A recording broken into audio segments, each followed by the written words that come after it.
다윗의 아들 압살롬이 자신의 형을 죽인 다음에 도피를 하다가 돌아온 압살롬이 아버지에게 어떻게 반역을 하는지 나오는 장면입니다. 15장 1절. 그 후에 압살롬이 자기를 위하여 병거와 말들을 준비하고 호위병 50명을 그 앞에 세우니라. 압살롬이 일찍 일어나 성문길 곁에 서서 어떤 사람이든지 송사가 있어 왕에게 재판을 청하러 올 때에 그 사람을 불러 이르되 너는 어느 성읍 사람이냐 하니 그 사람의 대답이 종은 이스라엘 아무 지파에 속하였나이다 하면 압살롬이 그에게 이르기를 보라 네 일이 옳고 바르다마는 네 송사를 들을 사람을 왕께서 세우지 아니하셨다 하고 또 압살롬이 이르기를 내가 이 땅에서 재판관이 되고 누구든지 송사나 재판할 일이 있어 내게로 오는 자에게 내가 정의를 베풀기를 원하노라 하고 사람이 가까이 와서 그에게 절하려 하면 압살롬이 손을 펴서 그 사람을 붙들고 그에게 입을 맞추니 이스라엘 무리 중에 왕께 재판을 청하러 오는 자들마다 압살롬이 행함이 이와 같아서 이스라엘 사람의 마음을 압살롬이 훔치니라. 여기에서 보시면 압살롬이 자신의 아버지의 왕권을 노리고 백성들의 마음을 훔친다. 백성들의 환심을 사고 자신의 통치를 준비하고 있는 이 압살롬을 보실 수 있습니다. 이렇게 다윗의 이 집안에서 일어나는 일은 밧세바의 일로 하나님께서 진노하셔서 이 다윗에게 죄에 대한 대가를 치르게 하시는 방법으로서 압살롬이 앞장서는 것을 보실 수 있습니다. 그 압살롬이 1절에 호위병 50명을 세웠다는 것은 다윗 왕과의 형식적인 화해 후 곧 자신의 군사적인 세력을 키웠다는 말입니다. 병거 등 물리적인 수단에 의지하고 있는 압살롬을 보실 수 있습니다. 이제 압살롬은 군사까지 키웁니다. 3절에 보시면 압살롬이 사람들에게 왕께서 재판을 하실 사람들을 세우지 아니했다고 이야기하는 것을 보실 수 있습니다. 이것은 왕이 마치 백성들의 송사에 대해서 무심한 듯, 즉 백성들의 옳고 그름을 구별해주는 일에 대해서 관심이 없고 정사를 돌보지 않는 듯한 이미지를 백성들에게 심어주는 압살롬을 보실 수 있습니다. 그래서 백성들의 민심을 흔들고 다윗에게로부터 떠나게 하는 것을 볼 수 있습니다. 또 5절에 보시면 압살롬이 사람들에게 손을 펴서 그 사람을 붙들고 그에게 입맞추었다고 하는 것을 보실 수 있습니다.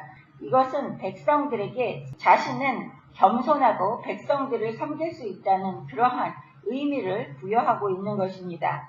결과적으로 이 모든 압살롬의 행동은 백성들이 다윗을 순종하는 것보다도 자신을 따르게끔 만드는 것을 보실 수 있습니다. 7절 4년 만에 압살롬이 왕께 아뢰되 내가 여호와께 서원한 것이 있사오니 청하건대 내가 헤브론에 가서 그 서원을 이루게 하소서.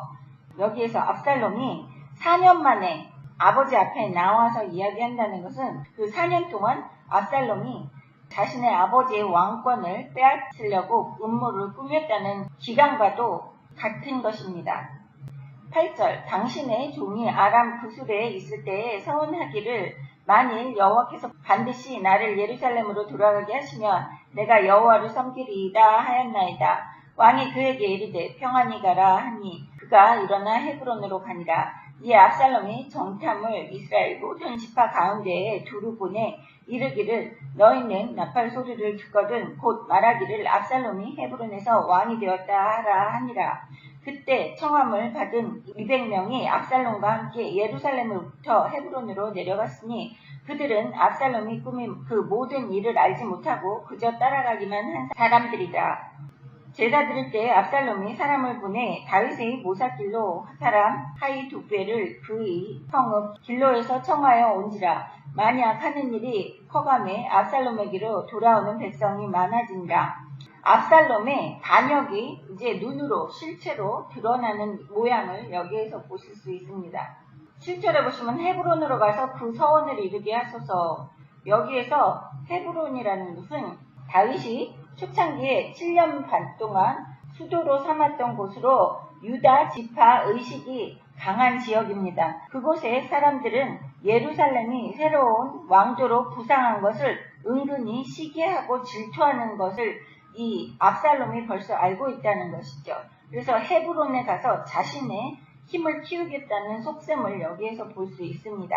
압살롬에게 왕이 200명의 사람을 같이 보내주는 것이죠. 그래서 압살롬은 이 모든 이스라엘 백성들 앞에서 자신이 왕권을 가질 수 있을 만큼 이스라엘 백성들의 민심이 자신에게 있다는 것과 또 군사를 지배할 수 있다는 것을 암암리에 과시하면서 예전에 7년 반 동안 수도였던 헤브론으로 가서 세력을 키우는 겁니다. 12절에 제사 드릴 때 압살롬이 사람을 보내 다윗의 모사 길로 사람 아히도벨을 그의 성읍 길로에서 청하여 온지라. 다윗의 모사하는 사람, 다윗에게 조언을 해주는 사람이죠. 자기의 옆으로 불러들였다는 것은 백성들의 마음을 자기에게 돌려서 자신이 왕권을 쥐었을 때도 백성들이 같이 자신을 지지해 줄 수 있는 기반을 마련하는 압살롬을 보실 수 있습니다. 11절에 보시면 그때 청함을 받은 200명이 압살롬과 함께 예루살렘에서 헤브론으로 내려갔으니 그들은 압살롬과 꾸민 그 모든 일을 알지 못하고 그저 따라가기만 한 사람들이니라. 이 뜻은 지금 현재를 살고 있는 우리들도 이 세상이 돌아가는 것에 대해서 무관심해서는 안 된다는 것입니다. 여기에 따라갔던 200명들은 아무것도 모르고 따라가기만 했다는 것은 세상 분별을 하지 못했다는 것입니다. 마태복음 15장 14절에 예수님께서 그냥 두라 그들은 맹인이 되어 맹인을 인도하는 자로다. 만일 맹인이 맹인을 인도하면 둘이 다 구덩이에 빠지니라 하시니 이렇게 맹인인 압살롬이 맹인되어 있는 병사 200명을 이끌고 반역의 길을 가고 있는 것입니다. 지금 현재를 살고 있는 우리들이 이 세상이 어떻게 돌아가는지에 대해서 무관심하게 살아도 된다고 생각하시는 분들은 이렇게 맹인이 되어서 지옥에 갈 수밖에 없다는 것입니다. 여러분은 깨어 있어야지 된다는 것입니다. 예수님께서 깨어있으라고 말씀하시는 이유도 이 세상이 어떻게 돌아가는지, 세상이 악하게 돌아가는지, 내가 속해 있는 교회가, 내가 줄 서 있는 곳이 하나님께 징계를 받는 그러한 단체에 속해 있는지, 그러한 행동을 하고 있는지를 매번 깨어서 여러분은 확인을 하시고 하나님의 의의 길에 서 있는지를 아셔야지 된다는 것입니다. 이렇게 맹인이 돼서 모르고 따라갔던 200명의 군사들은 하나님께서 세워주신 다윗에게 반역을 하는 일을 하고 있으며 또 전쟁에서 압살롬이 완패할 때에 같이 죽음의 길로 가는 길인지 모르고 그저 따라가기만 했다고 다윗이 용서해주지 않았습니다. 그것처럼 우리도 잘못된 길로 그저 따라가기만 했을 뿐이기 때문에 지옥에서 천국으로 옮겨달라고 해도 아무 소용이 없다는 것입니다. 그래서 지금 현재를 살고 있는 각 사람들이 내가 올바른 길에 천국 가는 길에 서 있는지를 확인하셔야지 된다는 것입니다. 세상도 분별할 줄 아셔야지 된다는 것입니다. 이 세상에 관여하는 일은 하지 말라고 하는 그러한 맹인된 가짜 죄의 종들의 가르침에 대해서는 귀 기울이지 마셔야지 된다는 것입니다. 마태복음 13장 14절부터 16절까지 예수님께서 이사야의 예언이 그들에게 이루어졌으니 일렀을 때 너희가 듣기는 들어도 깨닫지 못할 것이요 보기는 보아도 알지 못하리라. 이 백성들의 마음이 완악하여져서 그 귀는 듣기에 둔하고 눈은 감았으니 이는 눈으로 보고 귀로 듣고 마음으로 깨달아 돌이켜 내게 고침을 받을까 두려워함이라 하였느니라. 그러나 너희 눈은 봄으로 너희 귀는 들음으로 복이 있도다 라고 이야기하셨습니다.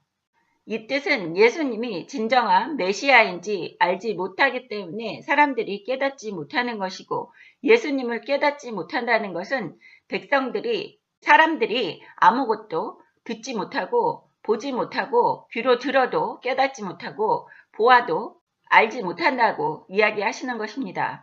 그렇게 그 사람들은 맹인이 되게끔 놓아두라고 하시는 말씀은 즉 선택돼서 올바르게 깨달으는 그 사람은 구원을 받지만 맹인이 되고자 고집하는 사람들은 그냥 놓아두라고 이야기하시는 것입니다. 아주 두려운 말씀입니다. 그래서 너희는 눈은 봄으로 너희는 귀를 들음으로 복이 있도다. 이렇게 깨어서 알아차리고 세상의 변화를 감지하고 분별을 할 줄 알아야지 된다는 것입니다. 그래야지만 내가 지옥에 안 갈 수 있다는 것이죠. 천국에 갈 수 있다는 소리입니다. 하나님께서는 우리 삶에서 정치, 사회, 경제, 문화 모든 것에서 관여하셨다는 것을 모세오경을 보시면 삶에 있어서 하나하나까지 간섭하시고 법을 만들어 놓으신 것을 보실 때 우리가 이 세상의 법에 대해서 하나님께 불순종하는 법이 있다고 한다면 아무리 세상의 법이라고 해도 그쪽 줄에 서서는 안 된다는 것입니다. 13절 전령이 다윗에게 와서 말하되 이스라엘의 민심이 다 압살롬에게로 돌아갔나이다 한지라. 다윗이 예루살렘에 함께 있는 그의 모든 신하들에게 이르되 일어나 도망하자. 그렇지 아니하면 우리 중 한 사람도 압살롬에게서 피하지 못하리라. 빨리 가자. 두렵건대 그가 우리를 급히 따라와 우리를 해하고 칼날로 성읍을 칠까 하노라. 왕의 신하들이 왕께 이르되 우리 주 왕께서 하고자 하시는 대로 우리가 행하리이다. 보소서 당신의 종들이니이다 하더라. 왕이 나갈 때 그의 가족을 다 따르게 하고 후궁 10명을 왕이 남겨두어 왕궁을 지키게 하니라. 왕이 나가매 모든 백성이 다 따라서 벤메르하게 이르러 멈추어 서니 그의 모든 신하들이 그의 곁으로 지나가고 모든 그렛 사람과 모든 블레셋 사람과 및 왕을 따라 가드에서 온 모든 가드 사람 600명이 왕 앞으로 행진하니라. 여기에서 다윗이 예루살렘에서 도망하는 모습이 나타나고 있습니다. 다윗은 판단력이 아주 빠른 사람입니다. 그렇기 때문에 다윗이 일어나서 도망하자고 사람들에게 이야기하는 모습을 볼 수 있습니다. 이렇게 다윗은 자신이 앞으로 전진할 때와 자신이 뒤로 후퇴할 때를 적절하게 판단하고 행동하는 모습을 볼 수 있습니다. 현재를 살고 있는 우리들이 앞으로 행진을 할 때에는 행진을 해야지 되고 뒤로 후퇴할 때에는 후퇴하는 모습을 보여야지 된다는 것입니다. 모든 것에는 때가 있다고 솔로몬이 전도서에서 이야기한 것처럼 여기에도 모든 것에는 때가 있다는 것을 알 수 있습니다. 15절에 보시면 여기에서 모든 신하들은 왕에게 순종하는 것을 보실 수 있습니다. 우리 현재를 살고 있는 사람들도 우리가 하나님이 주신 그 권위에 대해서는 순종을 할 줄 알아야지 된다는 것입니다. 16절에 보시면 왕이 나갈 때 그의 가족을 다 따르게 하고 후궁 10명을 남겨두었다고 하는 것을 보실 수 있습니다. 가족은 데리고 가는데 후궁 10명을 남겨두었다는 것은 후궁은 가족으로 치지는 않는다는 거예요. 그렇기 때문에 정식으로 가족으로 인정받을 수 없는 그러한 관계는 여러분은 맺어서는 안 된다는 거예요. 가족으로 인정되지 않는 후궁들은 남겨두었대요. 무엇으로? 왕궁을 지키게 하기 위해서 남겨두었다고 하는 것을 보실 수 있습니다. 힘없는 여자들이 후궁들이 무슨 왕궁을 지키겠습니까? 그럼에도 불구하고 가족은 중요하기 때문에 칼로 쳐 죽임을 당할까봐 다 데려가고 후궁들은 중요하지 않고 일회용이라고 생각하는 다윗도 보실 수 있습니다. 현재를 살고 있는 우리들도 똑같은 사람이기 때문에 생각하는 것은 같을 겁니다. 그래서 부적절한 관계는 절대로 맺어서는 안 된다는 것을 여기에서 읽어보면서 알 수 있습니다. 17절 백성이 다 따라서 벤메르하게 이르러 멈추어 서니 왕을 따라서 순종하는 모습을 볼 수 있습니다. 백성들은 왕이 강건하고 굳건할 때도 따라다니고 또 왕이 이렇게 후퇴하고 쫓겨다닐 때에도 따라다니는 이러한 백성들이 진실된 백성들이라는 것입니다. 즉 현재를 살고 있는 우리들이 내가 잘 먹고 잘 살 때도 하나님 말씀에 순종하고 하나님께 의지할 때에는 진정한 하나님의 자녀라고 보입니다. 모든 사람들이. 하지만 내가 잘 먹고 잘 살지 못하고 내가 난관에 부딪히고 내가 힘들고 어려울 때에도 하나님 말씀에 의존하며 하나님께 순종하며 하나님이 가라는 길을 계속해서 간다고 한다면 그 사람은 진정한 하나님의 백성이고 하나님의 자녀라는 것입니다. 여기 18절에 옆으로 지나간 사람들이 이스라엘 백성들이었고 왕 앞에서 행진하던 사람들은 누구냐면 그렛 사람과 블레셋 사람 및 왕을 따라 가드에서 온 모든 가드 사람이라고 하는 것을 여기에서 유기를 합니다. 이 뜻은 다윗이 가드 왕 아기스에게 몸붙여 살았을 때 그에게 충성했던 사람들을 가리키는 뜻입니다. 그래서 쫓겨난 나그네, 망명온 외국인이라는 뜻의 의미가 있습니다. 이것은 사울에게 쫓겨다닐 때에도 600명의 이스라엘 백성이 아니면서도 왕에 따라서 움직이는 이러한 외국인들이 다윗을 지키는 모습을 보실 수 있습니다. 이것은 무엇이냐 하면 지금 이스라엘, 선택된 백성 이스라엘은 하나님이 보내신 독생자 아들 예수를 십자가에 못 박혀 돌아가시게끔 했지만 외국인들, 이방인들, 지금 전 세계에 선택받지 못한 이스라엘 백성이 아닌 사람들이 많은 크리스찬이 생겨났고 예수님을 메시아로 섬기고 있습니다. 그래서 여기에서 다윗이 예수님과 같은 행보를 걷는 것을 보실 수 있습니다. 이스라엘 백성들에게는 배척을 당하고 외국인들, 이방인들에게는 왕으로 섬김을 받는 것을 보실 수 있습니다. 여기도 예수님에 대한 예언적인 그러한 암시가 나오는 것을 보실 수 있습니다. 19절 그때 왕이 가드 사람 이때에게 이르되 어찌하여 너도 우리와 함께 가느냐 너는 쫓겨난 나그네이니 돌아가서 왕과 함께 이곳에 있으라. 너는 어제 왔고 나는 정처 없이 가니 오늘 어찌 너를 우리와 함께 떠돌아다니게 하리요. 너도 돌아가고 네 동포들도 데려가라. 은혜와 진리가 너와 함께 있기를 원하노라 하니라.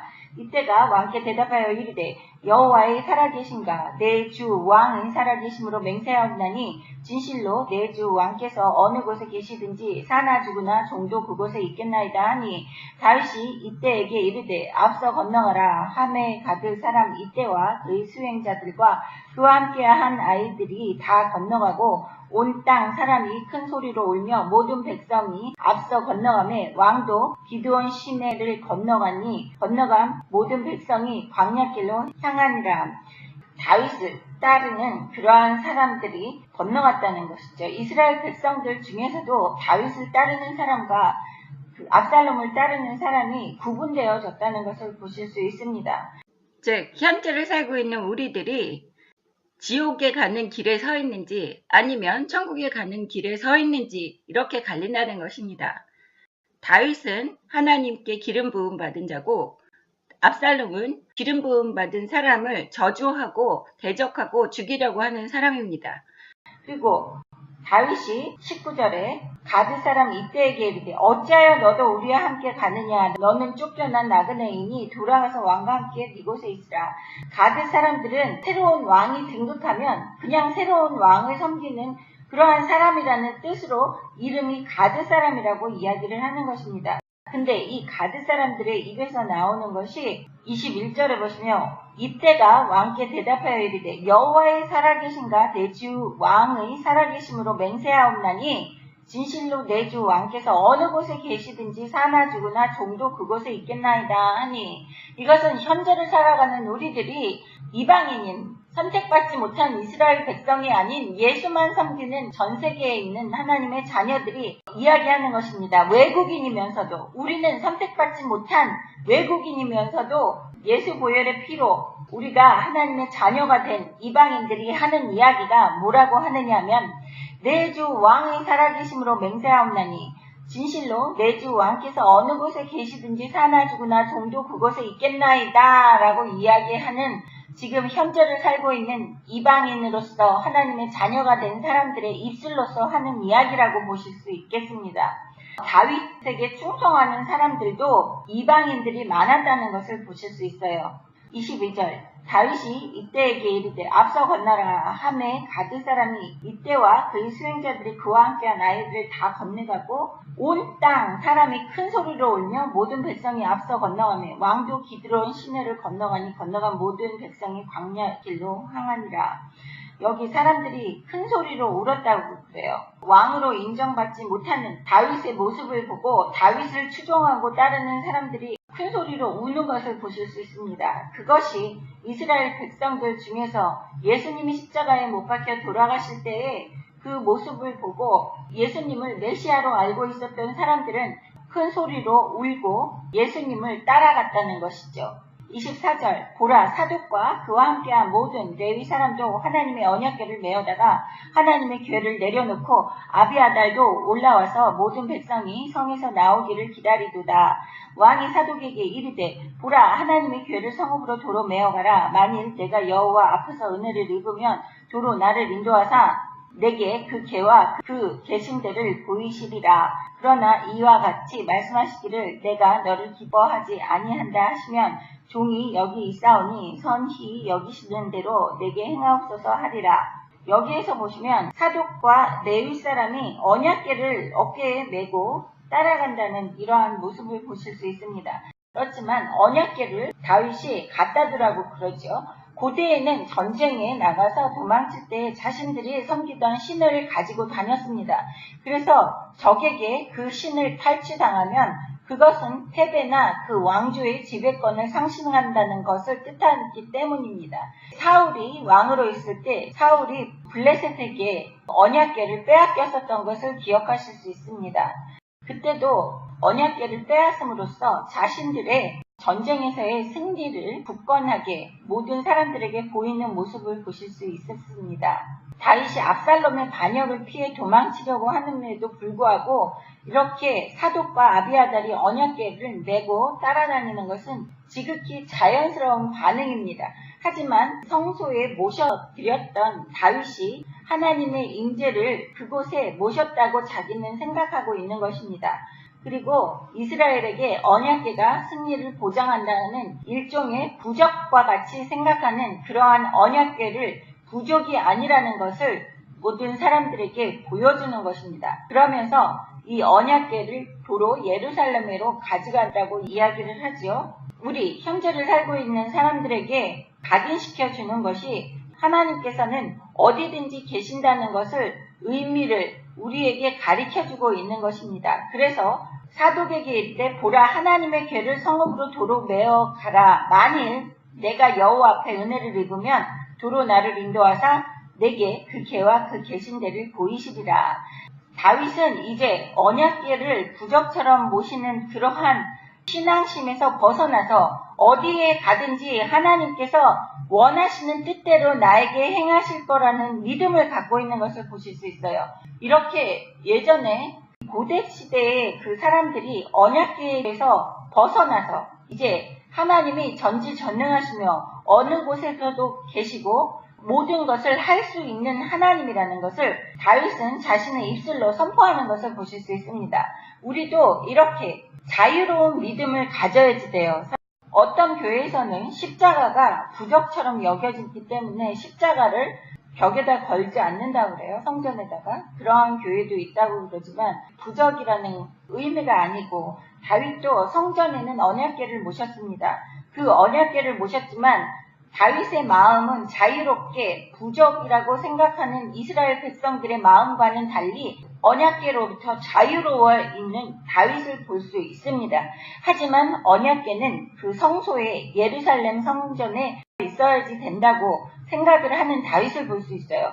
그래서 지금 현재 많은 교회들 중에서 교회 안에 십자가를 거는 것이 마치 부적처럼 생각이 들어서 십자가를 걸지 않겠다고 하는 크나큰 모순을 볼 수 있다는 것입니다. 26절에 선히 여기시는 대로 내게 행하옵소서 하리라. 자신을 폐위하는 것이나 다시 자신의 왕권을 복구하는 것도 하나님의 뜻이라면 자신은 온전하게 순종하고 하나님께서 명령하시는 대로 따르겠다고 이야기하는 다윗을 보실 수 있어요. 죽이시던 살리시던 이것은 하나님의 뜻이기 때문에 하나님이 명령하시는 대로 순종하겠다고 하는 다윗을 보실 수 있습니다. 우리 현재를 살고 있는 우리들도 하나님께서 죽이시든 살리시든 오로지 하나님의 뜻에 맡기겠습니다. 하나님이 명령하시면 저는 순종하겠습니다 하는 그러한 마음가짐으로 살아야지 된다는 것입니다. 다윗은 이렇게 철저하게 모든 좋은 것이든 나쁜 것이든 하나님께서 명령하시면 그것을 달게 받겠다고 자신의 입술로 고백하며 하나님을 절대 원망하지 않는 다윗을 볼 수 있어요. 28절 너희에게서 내게 알리는 소식이 올 때까지 내가 광야 나루터에서 기다리리라 하니라. 사독과 아비아달이 하나님의 궤를 예루살렘으로 도로 메어다 놓고 거기 머물러 있습니다. 28절에 뭐라 그래요? 너희에게서 내게 알리는 소식이 올 때까지. 사독과 아비아달이 소식통인 거예요. 그래서 다윗은 예루살렘에 자신의 아들 압살롬이 행하는 모든 일에 대해서 이렇게 염탐꾼을 방겨 놓는 것이나 마찬가지인 이 다윗의 모습을 볼 수 있습니다. 30절 보십시오. 다윗이 감난산 길로 올라갈 때에 그의 머리를 그가 가리고 맨발로 울며 가고 그와 함께 가는 모든 백성들도 각자 자기의 머리를 가리고 울며 올라가니라. 네, 여기에서 왕권을 빼앗기며 쫓겨나는 모습이 얼마나 다윗이 처량한지를 그대로 나타나고 있는 거예요. 감난산 길로 올라갈 때 머리를 그가 가리고 맨발로 울며 올라갔대요. 예수님께서 십자가에 못 박혀 돌아가시기 전에 선택된 이스라엘 백성으로부터 죽임을 당하는 모습이 여기에서 예언되고 있는 것을 보실 수 있습니다. 예수님도 십자가에 못 박히러 올라가실 때 얼마나 비참하고 처참하셨을 것인지 여기 울며 맨발로 울며 가고, 예수님께서 돌아가실 때에도 예수님을 메시아로 알고 따르던 지극히 소수의 무리들도 같이 울며 머리를 가리고 올라갔을 거라고 보실 수 있습니다. 31절 어떤 사람이 다윗에게 알리되 압살롬과 함께 모반한 자들 가운데 아히도벨이 있나이다 하니 다윗이 이르되 여호와여 원하옵건대 아히도벨의 모략을 어리석게 하옵소서 하니라. 다윗이 하나님을 경배하는 마루턱에 이를 때에 아렉 사람 후세가 옷을 찢고 흙을 머리에 덮어쓰고 다윗을 맞으러 온지라. 다윗이 그에게 이르되 네가 만일 나와 함께 나가면 내게 누를 끼치리라. 그러나 네가 만일 성읍으로 돌아와서 압살롬에게 말하기를 왕이여 내가 왕의 종이니이다. 전에는 내가 왕의 아버지 종이었더니 이제는 내가 왕의 종이니이다 하면 네가 나를 위하여 아히도벨의 모략을 패하게 하리라. 사독과 아비아달 두 제사장이 너와 함께 거기 있지 아니하냐. 네가 왕의 궁중에서 무엇을 듣든지 사독과 아비아달 두 제사장에게 알리라. 그들이 두 아들 곧 사독과 아히마스와 아비아달이 요나단이 그들과 함께 거기 있나니 너희가 듣는 모든 것을 그들 편에 내게 소식을 알리지니라 하는지라. 다윗의 친구 후세가 곧 성읍으로 들어가고 압살롬도 예루살렘으로 들어갔더라. 네, 여기에서 후세라는 사람은 다윗의 친구로도 일컬어지고 아히도벨과 함께 당대에 뛰어난 모략가입니다. 계획을 꾸미는 그러한 꾀가 출중한 사람들이었습니다. 31절에 한번 보시겠습니다. 다윗이 하나님 앞에 기도하는 게 여호와여 원하옵건대 아히도벨의 모략을 어리석게 하소서 하니라. 네, 아히도벨의 모략 꾀를 어리석게 해달라고 하나님께 다윗이 먼저 기도를 하는 것을 보실 수 있습니다. 그리고 다윗은 그 기도에 대해서 자신이 또 노력을 해요. 기도만 하고 아무것도 안 하는 다윗이 아니라 아히도벨의 모략을 어리석게 하기 위해서 다윗이 자신의 친구 아렉 사람 후세가 자신을 맞이하러 나왔을 때 이야기하는 것이 나를 위하여 아히도벨의 모략을 패하게 하리라.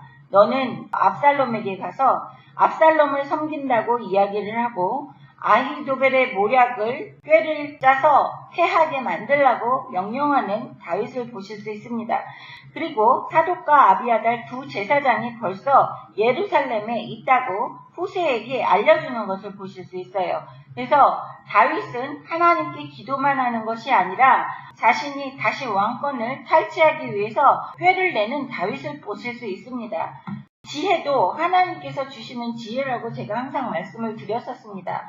기도를 하고 하나님께서 주신 지혜로 그 악을 물리치고 있는 다윗의 모습을 우리는 여기에서 보실 수 있습니다. 하나님의 자녀들은 기도하시고 하나님이 주신 지혜로 이 세상의 악과 맞서 싸워서 이겨야지 된다는 것입니다. 16장 1절 다윗이 마루턱을 조금 지나니 무비보셋의 종 시바가 안장 지은 두 나귀 떡 200개와 건포도 100송이와 여름가을 100개와 포도주 한 가죽 부대를 싣고 다윗을 맞는지라. 왕이 시바에게 이르되 네가 무슨 뜻으로 이것을 가져왔느냐 하니 시바가 이르되 나귀는 왕의 가족들이 타게하고 떡과 과일은 청년들이 먹게 하고 포도주는 들에서 피곤한 자들에게 마시게 하려 함이니이다. 왕이 이르되 네 주인이 아들이 어디 있느냐 하니 시바가 왕께 아뢰되 예루살렘에 있는데 그가 말하기를 이스라엘 족속이 오늘 내 아버지의 나라를 내게 돌리리라 하나이다 하는지라. 왕이 시바에게 이르되 무비보셋에게 있는 것이 다 네 것이니라 하니라. 시바가 이르되 내가 절하나이다. 내 주 왕이여 내가 왕 앞에서 은혜를 입게 하옵소서 하니라. 16장 1절부터 4절까지 보시면 아주 재미있는 모습을 보실 수 있습니다. 우리가 저번 주일에 배웠던 그 무비보셋, 다윗을 아주 사랑하고 다윗을 자신의 아버지 사울의 손에서 도망치게 했던 요나단의 다리를 절둔 그 아들을 다윗은 은혜를 베풀어서 여기 나오는 시바라는 사울 집안의 종에게서 빼앗겼던 모든 땅과 소유물을 다시 돌려주게끔 하고 다윗의 왕의 상에서 평생을 먹게끔 했던 은혜를 베풀었던 그 요나단의 아들 다리를 저는 무비보셋은 압살롬에게 붙었다고 시바가 와서 이야기하는 것을 보실 수 있습니다. 시바는 아주 줄을 잘 쓰는 사람이에요. 시대에 따라서 줄을 잘 쓰기 때문에 사울이 죽었을 때 자신이 사울의 모든 것을 가지고 종도 부리고 아들이 15명씩이나 될 정도로 부요함을 누리다가 다윗이 남북 통일된 이스라엘의 왕으로서 나타나서 의 형제 요나단의 아들 무비보셋에게 모든 재산을 다시 돌려주게끔 했던 그러한 사람입니다. 그렇지만 이 시바는 그때 다시 종으로 돌아가서 살 때에 다윗의 말에 순종을 할 수밖에 없었어요. 왜냐하면 다윗은 왕이었기 때문이었습니다. 그렇지만 지금 현재 다윗이 쫓겨났는데 시바가 왜 이렇게 음식을 준비해서 다윗에게 쫓아가서 다윗을 선대하는 것을 보실 수 있어요. 이 뜻은 시바는 다윗이 하나님께 속한 사람이고 다윗이 하나님의 말씀에 순종하고 살았던 사람이라는 것을 잘 인식하고 알고 있다는 뜻입니다. 그래서 압살롬이 이렇게 반역을 일으키고 쿠데타를 일으켜서 아버지를 내쫓았지만 다윗은 다시 왕으로 돌아올 것이라는 생각을 하고 있는 시바를 볼 수 있어요. 그래서 쫓겨난 왕인 다윗에게도 잘 선대하고 먹을 것도 갖다 주는 것을 보실 수 있습니다. 다윗이 네 주인의 아들이 어디 있느냐, 즉 무비보셋이 어디 있느냐고 물어보는 것입니다. 시바가 예루살렘에 있는데 그가 말하기를 이스라엘 족속이 오늘 내 아버지의 나라를 내게 돌리리라 하나이다 하는지라. 네, 무비보셋이 자신이 다시 이스라엘이라는 나라를 통치할 수 있게끔 하나님께서 자신에게 왕권을 돌렸다고 이야기를 했다고 하는 것을 보실 수 있습니다. 다윗이 시바에게 있었던 것을 모두 뺏어서 무비보셋에게 주었었는데 다윗은 요나단의 아들 무비보셋이 자신을 배신했다고 생각을 하고 이제 시바에게 모든 재산을 무비보셋 것을 다시 주는 것을 보실 수 있습니다. 시바는 아주 줄을 잘 서고 강교한 사람이라는 것을 우리는 여기에서 보실 수 있습니다. 5절 다윗 왕이 바후림의 이름에 거기서 사울의 친족 한 사람이 나오니 게라의 아들이요 이름은 시므이라. 그가 나오면서 계속하여 저주하고 또 다윗과 다윗 왕이 모든 신하들을 향하여 돌을 던지니 그때 모든 백성과 용사들은 다 왕의 좌우에 있었더라. 시므이가 저주하는 가운데 이와 같이 말하니라. 피를 흘린 자여 사악한 자여 가거라 가거라. 사울의 족속의 모든 피를 여호와께서 너에게로 돌리셨도다. 그를 이어서 네가 왕이 되었으나 여호와께서 나라를 네 아들 압살롬의 손에 넘기셨도다. 보라 너는 피 흘린 자이므로 화를 자초하였느니라 하는지라. 여기에서 보시면 재미있는 것이 사울은 베냐민 지파의 사람이었습니다. 베냐민 지파의 사람들은 다윗이 사울의 왕권을 찬탈했다고 생각을 해요. 그래서 압살롬을 피해서 돌아다니던 다윗 일행이 바후림에 도착했을 때 바후림은 베냐민 지파의 사람들이 많이 사는 곳입니다. 시므이라는 사람이 다윗을 향해서 저주하는 모습이에요. 그래서 시므이 저주의 사건은 다윗이 통치하던 시대의 사회나 정치적 분위기를 볼 수 있습니다. 그것은 베냐민 지파들이 다윗을 달갑게 생각하지 않는다는 뜻이지요. 바후람은 예루살렘에서 요단강으로 가는 길목에 있는 베냐민 지파 영역입니다. 시므이가 다윗의 길을 가로막으면서 저주를 퍼붓는 모습이 여기에서 보실 수 있습니다. 그리고 이 모습은 여전히 이스라엘 안에서 지파적 갈등이 존재했었다는 것을 시사하는 것입니다. 시므이의 저주는 왕권이 베냐민 지파에서 유다 지파로 넘어간 것에 대한 이 분노의 표출이라는 것을 보실 수 있습니다. 베냐민 지파는 다윗의 통치에 대하여 여전히 악한 감정을 갖고 있다는 것을 우리는 또 암암리에 알 수 있는 것입니다.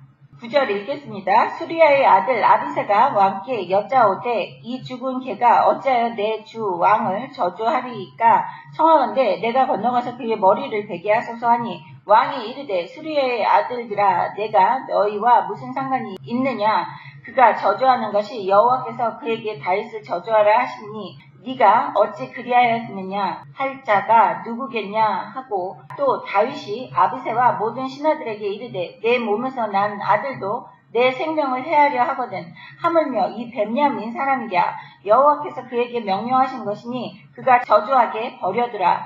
혹시 여호와께서 나의 원통함을 감창하시리니 오늘 그 저주 때문에 여호와께서 선으로 내게 갚아주시리라 하고 다윗과 그의 추종자들이 길을 갈 때에 시므이는 산비탈로 따라가면서 저주하고 그를 향하여 돌을 던지며 먼지를 날리더라. 왕과 그와 함께 있던 백성들이 다 피곤하여 한 곳에 이르러 거기서 쉬니라. 시므이가 쫓아다니면서 저주하는 모습을 보실 수 있습니다. 이 시므이의 저주하는 모습을 다윗은 뭐라 그래요?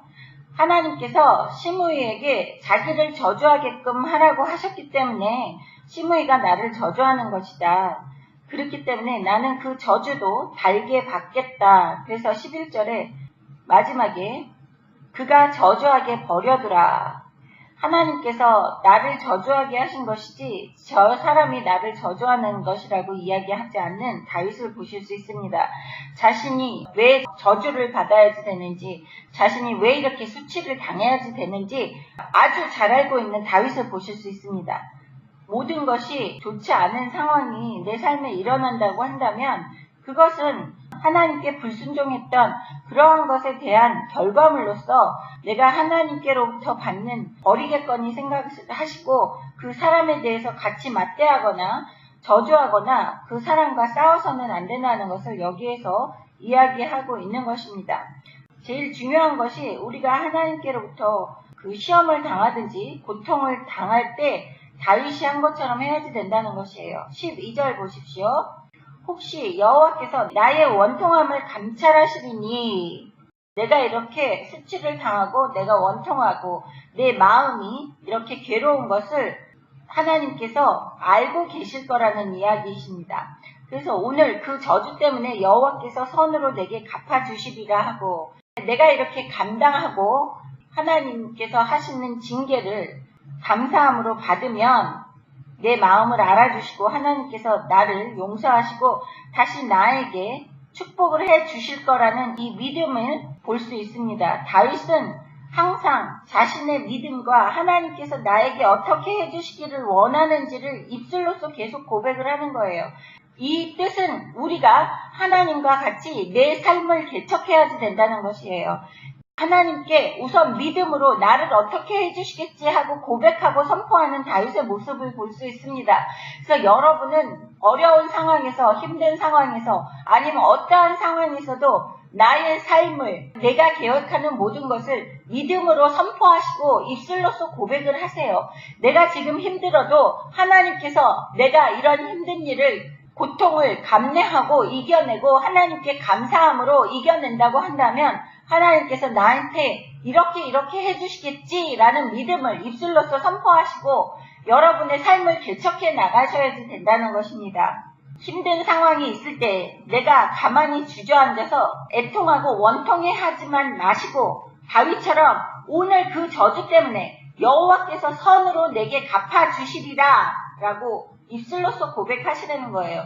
내가 지금은 비록 이렇게 힘든 상황이 있지만 그래도 내가 하나님 앞에 힘든 상황에서도 올바른 길을 걷고 하나님께 칭찬받는 삶을 산다고 한다면 하나님께서 다시 나에게 축복을 해주시리라 믿습니다.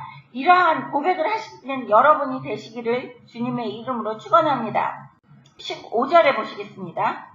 압살롬과 모든 이스라엘 백성들이 예루살렘에 이르고 아히도벨도 그와 함께 이른지라. 다윗의 친구 아랫 사람 후세가 압살롬에게 나갈 때에 그에게 말하기를 왕이여 만세 왕이여 만세하니 압살롬이 후세에게 이르되 이것이 네가 친구를 후대하는 것이냐? 네가 어찌하여 네 친구와 함께 가지 아니하였느냐 하니 후세가 압살롬에게 이르되 그렇지 아니하나이다. 내가 여호와와 이 백성 모든 이스라엘이 택한 자에게 속하여 그와 함께 있을 것이니이다. 또 내가 이제 누구를 섬기리이까? 그의 아들이 아니니까 내가 전에 왕의 아버지를 섬길 것 같이 왕을 섬기리이다 하니라. 네, 후세를 다윗 왕의 충실한 벗으로 알고 있는 압살롬을 17절에 보실 수 있어요. 네가 친구를 후대하는 것이 이것이냐? 너는 다윗 우리 아버지의 친구였지 않느냐? 네가 어떻게 친구를 배반하겠느냐? 라는 뜻이죠. 이것은 네가 친구를 후대하는 것이냐? 라는 것이 네가 친구를 배반할 것이냐? 라는 뜻입니다. 너는 왜 우리 아버지와 같이 도망하지 아니하였느냐? 라고 이야기하는 것을 보실 수 있습니다. 후세가 거짓말을 멋들어지게 하는 것이죠.